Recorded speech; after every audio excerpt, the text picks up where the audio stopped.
d'une France déchirée, c'est l'histoire de...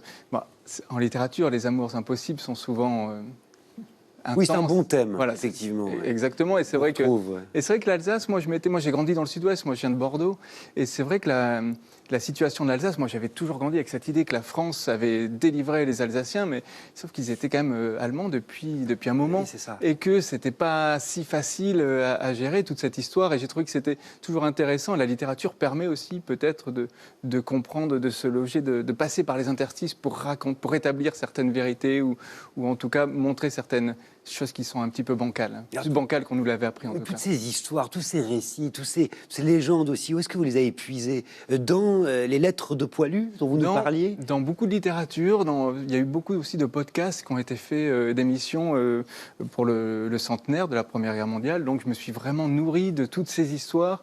J'ai essayé d'en écouter le plus possible. Dès que j'avais un moment libre, je me nourrissais de tout ça. Et après, peut-être le plus dur finalement, parce que j'avais l'intention d'écrire un livre court, c'était de choisir ce dont je n'allais pas parler, quoi. Et donc je le dis, ce que je dis souvent quand je fais des interventions scolaires, s'il y a des jeunes romanciers, il y a encore beaucoup à écrire sur la Première Guerre mondiale. Et ce que je me disais, c'est drôle que vous disiez se nourrir d'histoire, parce que c'est tout ce que vous racontez dans ce livre, Le soldat désaccordé. Comment on peut se nourrir d'histoire, justement? Comment c'est important? Parce que les histoires nous permettent en fait de survivre et de supporter le pire pour ce qui est de vos personnages. Quand est-ce que vous l'avez compris, ça? Que les histoires pouvaient nous sauver, peut-être vous sauver, Gilles Marchand? Je pense que ça fait partie des choses qu'on apprend assez jeune quand on fait l'apprentissage de l'ennui, et ça fait partie Moi, j'ai grandi avec entouré de livres. Mes parents étaient professeurs de français, mes grands-parents me racontaient des histoires tout le temps. Et donc, ça a toujours été un moyen de dire certaines choses, de transmettre, de s'intéresser à des cultures qui ne sont pas forcément les nôtres, à découvrir des mondes. Je pense qu'il y a beaucoup de choses qui passent par la littérature. Et par la voix, on en parlait, et par la musique. Gilles Marchand, j'ai appris que vous étiez musicien également. Qu'est-ce que ça veut dire? Parce qu'il y a cette volonté chez vous de faire entendre le timbre, la sonorité, cette libraire. Juliette Romain nous parlait tout à l'heure justement de la musicalité de votre texte. Justement, comment vous y êtes pris? Ça, c'est toujours difficile de savoir exactement comment on s'y prend. Parce que moi, j'écoute pas de musique quand j'écris, mais c'est vrai que je suis très sensible au rythme des mots. Je préfère une approximation grammaticale si rythmiquement la phrase fonctionne plus. Vous dites quand même à la fin du livre que si ça se trouve, certains chanteurs de rock vous ont inspiré et vous les avez un petit peu dissimulés dans ce texte. J'ai francisé beaucoup de noms. C'est la première fois que j'écris un livre où il n'y a pas les Beatles, et ça m'a un petit peu perturbé. Vous voulez dire qu'ils sont dans tous vos livres? Ils sont dans tous mes livres, les Beatles. On le saura. Donc, pendant la Première Guerre mondiale, forcément, c'était impossible d'en parler. Donc, j'ai francisé, j'ai mis un certain Paul Macaré, un Jean Lannon, un Georges Hérisson et un Richard L'Étoile. Voilà. Ce soldat dont vous racontez l'histoire que l'on recherche, il s'appelle Émile Joplin, Gilles Marchand, et vous en faites un poète. Quelqu'un qui écrit des lettres, mais aussi un poète, peut-être surtout un poète. C'est pas innocent, c'est même forcément coupable, non? Oui, parce que la poésie, c'est ce qui est peut-être...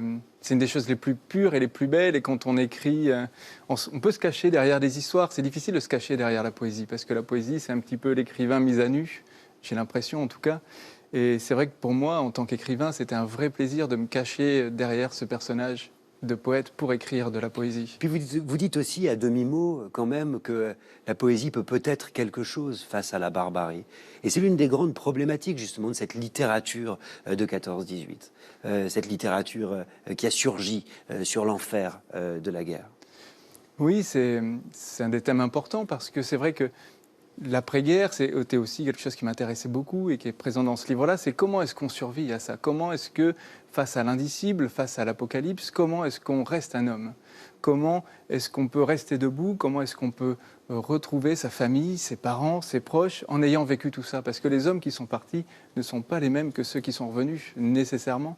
Et ce qui peut, je pense, mais c'est peut-être naïf de ma part, mais j'ai l'impression que l'art, la poésie, la musique, et ce qui nous raccroche à ce qui nous reste d'humanité quand on vit quelque chose d'inhumain. Vous voulez dire que ça permet de rester humain, tout simplement? Je pense, oui. Ça permet de rester humain et de se rendre compte qu'il y a peut-être un peu de lumière, même là où on ne pensait pas la voir. Je vais lire un extrait, vous me connaissez. Un peu plus de 20 ans plus tard, une nouvelle guerre a éclaté. La der des der n'était pas la der. Je n'ai en réalité jamais quitté la guerre. Pour moi, elle a commencé en 1914 Et elle continue encore aujourd'hui. Des blessés, des morts, des monuments, des commémorations et des défilés pour en revenir au même point. C'est la fatalité, ici. Jusqu'à peu de temps, j'aurais tendance à dire que non, mais l'actualité nous laisse penser qu'il y a peut-être quelque chose de fatal. C'est pas ce que je pense moi, mais c'est assez terrible, oui, de se rendre compte que les tranchées sont revenues en Europe. Quand même, vous dédiez ce livre, Gilles Marchand, aux victimes de la guerre, de toutes les guerres. Vous aviez quelque chose en tête très précisément? Bien sûr, bien sûr.